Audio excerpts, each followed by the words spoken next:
Selamat pagi Bapak Ibu dan saudara-saudaraku, apa kabar pada pagi hari ini?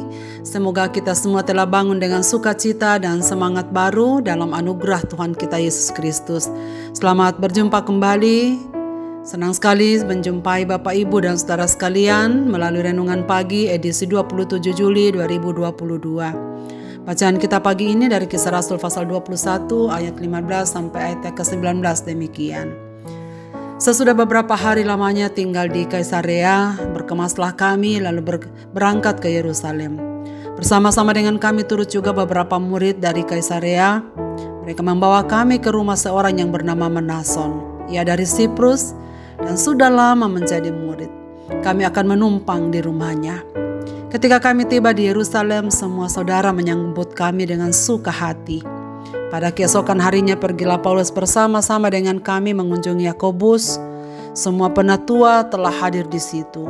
Paulus memberi salam kepada mereka, lalu menceritakan dengan terperinci apa yang dilakukan Allah di antara bangsa-bangsa lain oleh pelayanannya.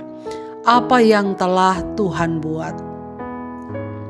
Saudara-saudaraku, ketika tiba di Yerusalem, Paulus disambut oleh Yakobus, saudara Tuhan yang telah menjadi pemimpin gereja di Yerusalem, serta oleh semua penatua gereja di Yerusalem. Walaupun perjalanan awalnya ditentang oleh saudara-saudara di Ptolemais, bahkan seorang nabi Yahudi memperingatkan bahwa di Yerusalem ia akan ditangkap dan dibelenggu. Lukas dan saudara seiman yang lainnya yang mencintai Paulus melarang untuk ke Yerusalem. Namun tak dapat ditahan. Dan akhirnya mereka semua berkata, jadilah kehendak Tuhan. Sebab mereka kini menyadari Paulus jelas mengetahui tuntunan Tuhan baginya. Lalu dalam iman mereka berkumpul menyerahkan Paulus. Tapi Paulus dengan tekad yang bulat bahwa ia harus pergi ke Yerusalem. Sebab Paulus tak sedikit pun meragukan Tuhan yang akan menolongnya, Tuhan yang akan menyertainya. Jika Tuhan membawanya ke sana, ia jugalah yang akan menyertainya setiap saat dalam kondisi apapun yang akan dialami. Saudara-saudara, pada waktu itu di Yerusalem sama sekali tidak ada rasul. Dan Paulus disambut dengan hangat oleh para pemimpin gereja di sana. Paulus menceritakan pengalamannya selama ia pergi berkeliling keluar Yerusalem untuk memberitakan Injil. Saudara, ia bukan menceritakan tentang apa yang ia lakukan, tetapi apa yang Allah lakukan melalui pelayanannya. Ia menceritakan apa yang Allah telah perbuat, bukan apa yang Paulus telah buat. Menarik saudara sekalian kalau kita mencermati di dalam ayat yang ke-20a. Di sana Paulus mengatakan bahwa pada akhirnya Tuhanlah yang membuat dan melakukan semuanya, bukan dirinya. Dan akibat dari sharing inilah Allah dipermuliakan.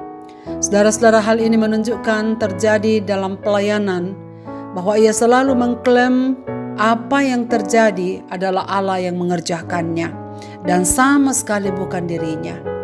Tidak jarang kita mendengar kesaksian orang-orang di sekitar kita. Dengan bangga orang-orang menceritakan keberhasilan-keberhasilan dirinya, keberhasilan-keberhasilan pelayanannya, kemajuan-kemajuan tugas pelayanan di daerahnya. Bahkan menganggap keberhasilan dalam tugas-tugas pelayanan itu adalah karena keberhasilan dirinya. Manusia memang cenderung memamerkan apa yang ia bisa, apa yang ia punya, dan apa yang orang lain tidak miliki. Semua bermuara pada keunggulan diri dan upaya untuk menunjukkan serta menonjolkan kehebatan dirinya. Saudara-saudaraku, bahaya jika dalam sharing kita menceritakan diri kita dengan segala perbuatan baiknya. Jika suatu waktu kita memberi kesaksian atau untuk sharing, semoga kita diingatkan untuk tidak menonjolkan diri. Seolah-olah karena kehebatan kita bisa melalui semuanya. Selanjutnya kita memperhatikan bacaan kita pagi ini bahwa setibanya di sana, Paulus disambut dengan kemurahan hati satu keluarga Mnason. Ia adalah orang Kristen Yahudi dari Siprus yang disebut penulis secara khusus dalam bagian ini karena ia ingin menghargai bagaimana Mnason dan keluarga telah menerima Paulus dan rombongannya di rumahnya. Kata menerima di sini menunjuk pada bukan hanya pintu rumah yang terbuka, tetapi juga pintu hati yang siap menerima Paulus dan rombongannya untuk tinggal dalam rumahnya. Menerima berarti kesiapan untuk mencukupkan kebutuhan Paulus dan rombongannya.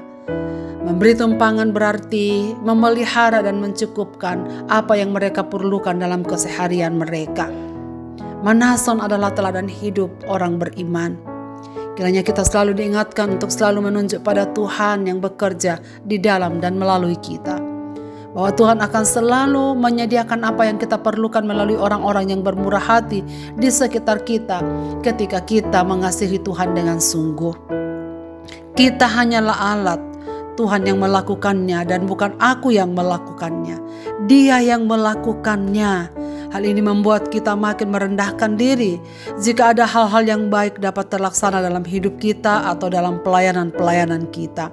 Bahkan sepanjang hidup kita harus akui semua yang terjadi di dalamnya adalah karena Tuhan yang berkarya. Tak ada satu hal pun yang terjadi bukan karena kebaikannya. Kalau kita sampai di titik ini, saudara-saudaraku, semua karena anugerahnya. Kiranya hari ini dengan tulus kita bawa ucapan syukur kepadanya dengan setulus-tulusnya akan semua yang Tuhan telah buat dalam hidup kita. Semua karena Tuhan yang melakukannya. Marilah kita berdoa. Bapa di sorga, Bapa di dalam nama Tuhan Yesus. Terima kasih untuk pelajaran yang indah dari perkataan-perkataan Paulus di dalam teks yang kami baca pada kesempatan ini. Bagaimana Paulus menceritakan semua yang Tuhan sudah buat dalam hidupnya, dalam pelayanannya, dan dalam perjalanan penginjilannya. Yang menunjukkan bahwa segala yang baik dalam kehidupan ini itu bukan karena kehebatan manusia, tetapi karena Tuhan bekerja melalui kami siapapun. Apa yang Tuhan sudah perbuat dalam hidup kami. Dan kiranya kami semua diingatkan untuk semakin merendahkan diri di hadapan-Mu. Sebab benar ya Tuhan, kami harus akui, tak ada sesuatu pun yang baik dapat kami lakukan kalau bukan karena Tuhan. Tak ada satupun pelayanan yang berhasil kami kerjakan jikalau bukan karena Tuhan melakukannya. Mohon ampun Tuhan, kalau kadang-kadang tanpa sadar kami menonjolkan diri kami, dan tanpa sadar kami mengatakan aku yang melakukannya. Mohon ampun ya Tuhan, ingatkanlah kami bahwa sepanjang rentan perjalanan kehidupan ini apapun yang terjadi di dalamnya, semua karena Tuhan yang berkarya, semua karena kebaikan Tuhan, semua karena anugerah-Mu. Dan karena itu Tuhan, pantaslah jikalau pagi ini sebelum kami beraktivitas, kami bawa ucapan syukur kami kepadamu. Kami bawa terima kasih kami yang setulus-tulusnya padamu. Bapa, terima kasih. Kami mengucap syukur untuk segala yang Tuhan buat dalam hidup kami sampai pada pagi hari ini. Dan dengan demikian Tuhan, kami akan melangkah dengan iman. Engkau jugalah yang akan melakukannya bagi kami. Apapun yang akan kami jalani beberapa jam, beberapa hari, bahkan hari-hari selanjutnya. Terima kasih ya Tuhan. Kami bawa hidup kami di dalam pimpinan-Mu pada pagi hari ini. Semua saudara-saudaraku pendengar renungan pagi dimanapun mereka berada. Kiranya Tuhan membimbing kehidupan mereka di hari ini. Kiranya Tuhan menyadarkan mereka bahwa semua yang terjadi, bagaimanapun perjalanan hidup kami di masa lampau sampai hari ini, semua karena Tuhan yang telah melakukannya.